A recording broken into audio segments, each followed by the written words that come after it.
Good morning, guys. Welcome back to the vlog. It is 7:08 in the a.m. We're about to get ready to leave. We're actually gonna get breakfast first, then drop off the car, and then go to her appointment. So I'm getting her a blanket. I know I said I needed that yesterday for her diaper bag. Blanket. These toys. Where's her other toys? Also gonna bring an extra sleeper because she's in a sleeper right now and it might be cold, so I'm just gonna bring an extra sleeper just in case.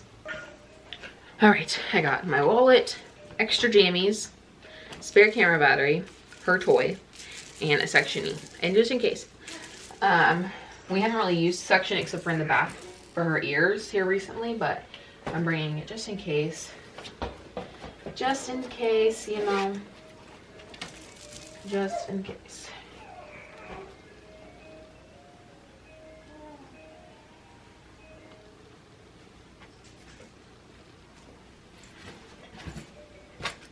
Diapers, white, butt cream, blanket. Okay.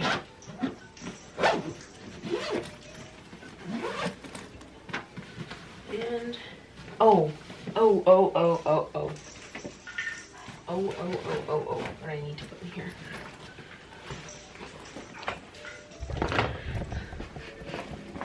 So she's also getting tested to just verify that she doesn't have any autoimmune disorder from having the bacterial meningitis.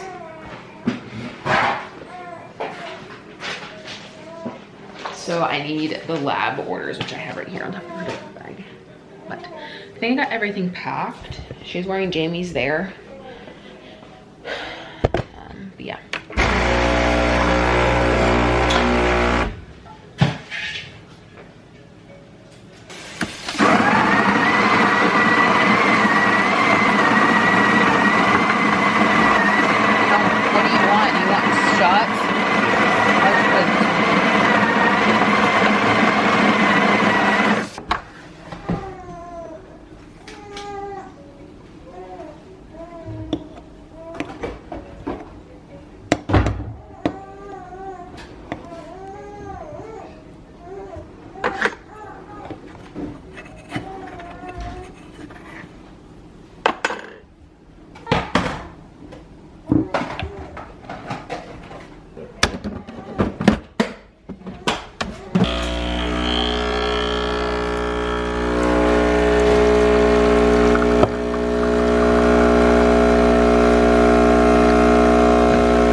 Yeah, it's pretty good at using 2 bags.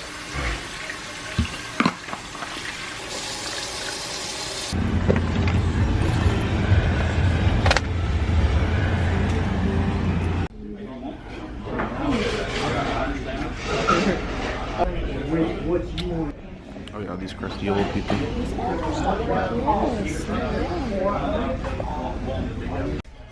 You be happy, baby. I have biscuit in my mouth.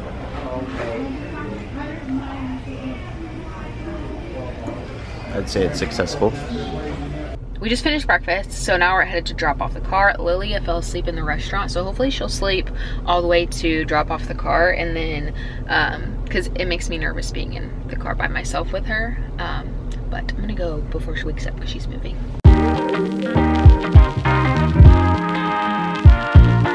We just dropped off the car and it's not going to be done for like a week or so, no car for me for the rest of the week, which I'm fine with. I don't really have plans to do anything. But now we're heading to the hospital. We actually have 45 minutes to spare, so I don't know if we're just gonna go to the hospital and hang out. there's like a couple things we could do, I guess, like walk around the mall, I guess. I don't know, because it's right across the street. I don't know what we're gonna do. Did you grab my mask? I did grab your mask, Okay, but they well, do have them. masks. But I did grab it.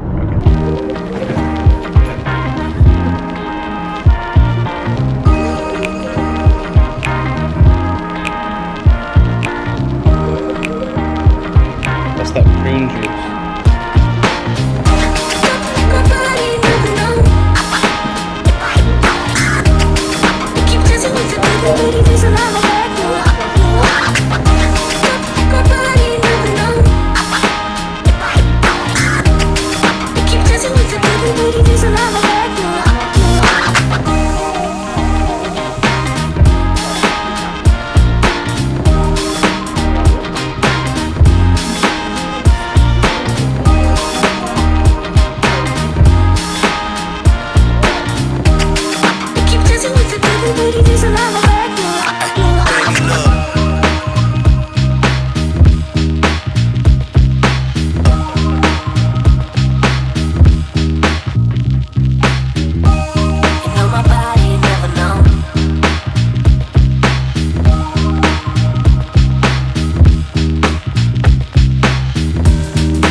Alright, so we're actually outside.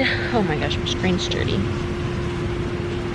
She went back about 30 minutes ago and we just went to Wendy's to get a coffee, and I also went to the gift shop and got her a little, it's a kiwi. It's so cute. I have like stuffed animals from like every little thing that she has or has done so far, like medical wise, so of course I had to get her a new one, and I dropped her elephant on the floor, so she had to get a new one. But we still have about 30 minutes until her procedure's over. No, 20 minutes, and then it takes about an additional 20 minutes to wake her up from anesthesia, and then we can see her, and then we have to keep her upright for 20 minutes, and then they're taking another image to see if her kidneys, I guess, what is it called, if they respond to gravity, and then I'm good to feed her. So she's not going to be eating for another hour or so. Last time she ate was at 6:45. Poor baby. But yeah, I don't think we're gonna know the results today. We're probably gonna know them tomorrow, hopefully before Friday.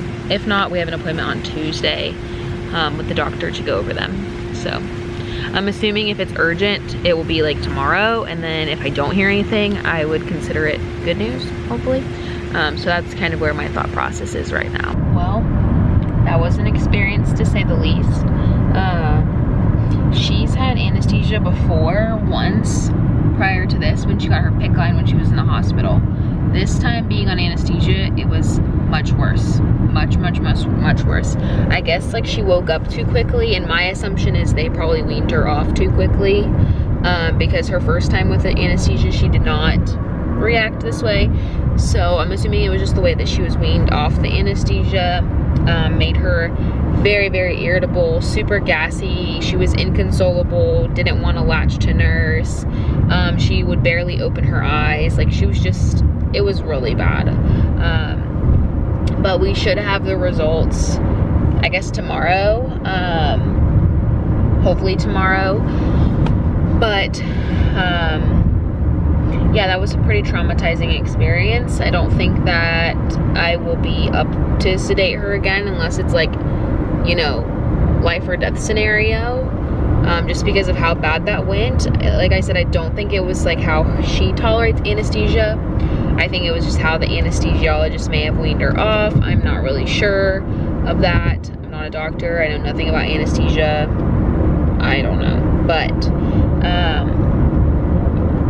yeah, we're headed home now. I have a really big headache. I haven't eaten since this morning. I'm pretty hungry and pretty dehydrated too. I haven't drank like any water today, but she's sleeping in her car seat. Luckily, they said that she would probably sleep most of the day, just like recovering, but we have to like keep a close eye on her, make sure she's breathing and all that fun stuff. But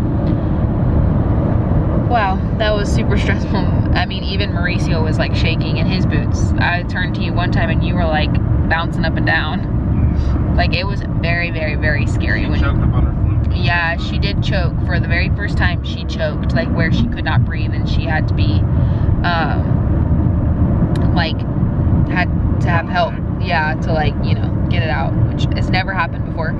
She's like choked on breast milk, but she's always coughing, which means that she's getting air. But this time she like could not, didn't make a noise, didn't make a peep. So it was scary, and it was just like, it was just overall really like a bad experience. Also, they told us that it was only gonna take an hour, and it ended up taking 2 hours. So they told us an hour for the procedure and then 20 minutes for recovery. So at the hour-ish mark, so like what, an hour and 10 minutes, hour and 20 minutes, even an hour and a half, we would see her like ride by to go into recovery. It was nearing 2 hours, and so no one had come to update us. She hadn't come by. We were like, what the heck? Like, where is she at? So I went to the desk and I asked them, and they were like, oh, she's still having the procedure done. And I was like, okay, can I go back to where I dropped her off at and get more answers to like why it's taking so long? Like, did something go wrong? Like, why haven't they like contacted us if something was going wrong? And so we walked all the way back to where we dropped her off, and the guy there was just really rude. He was like, oh, they're still working on her, and like turned his back to like walk away. And I was like, whoa, dude, like I am not done talking. Why did you tell us an hour and it's been almost 2? Like, you can't just walk away and be like, it's almost over and that's it. So he was a very nice guy. That hospital all around, like the doctors and stuff are just, to me, they just feel, I feel like they're just over their jobs. And I don't know if it's like because of the pandemic. Yeah, I was gonna say, I don't know if it's because of the pandemic and they're just like overworked and exhausted, and I get it. But at the same time, like, you still have patients and you still have to be like, treat them with respect and kindness. I know it might be hard and you might be exhausted, but that is part of the job, I guess. But yeah, I don't know if it's because of that the hospital is like going downhill, but when we stayed at the hospital, it was okay. We had some negative experiences while in the hospital, but they weren't like super like traumatizing. Like they let like 25 ounces of my breast milk spoil. And we had an incident with one doctor, which was pretty bad, but that doctor was actually just there, like, I guess like subbing, I don't know what that would be called, like in the doctor world, but because they had a bunch of doctors on maternity leave. But now this experience, we had the nurse after in recovery was very nice. I do have to say that. I don't remember what her name was. I wish I remembered her name. I only remember the guy that I didn't like's name. But the nurse that was in the MRI like recovery, she was really nice. I had to be a doctor and help her, which was really crazy that she didn't have like an extra set of hands, you know? Like, I had to put on gloves. Oh yeah. And I had to, yeah, I had to put on gloves and put a bandage over Lilia's like IB because it was bleeding really bad, and she was trying to like console her and not make her swallow all this gas. But she was really, really nice. And the nurse, I guess during the procedure, she was like okay, you know, just like a standard, like, you know, nice, but not like conversational or anything like that, which that's fine. I don't care about going like the extra mile. I just want the bare minimum. And yeah, other than that, I guess it was good, but it wasn't very good for Lilia. But I'm gonna let her sleep, and if she's in a good mood, I'll film her a little bit today. But if she's not in a good mood, I'm probably just gonna like put the camera down. So this vlog is either gonna end here or there might be footage afterwards, but you'll know. You'll already know.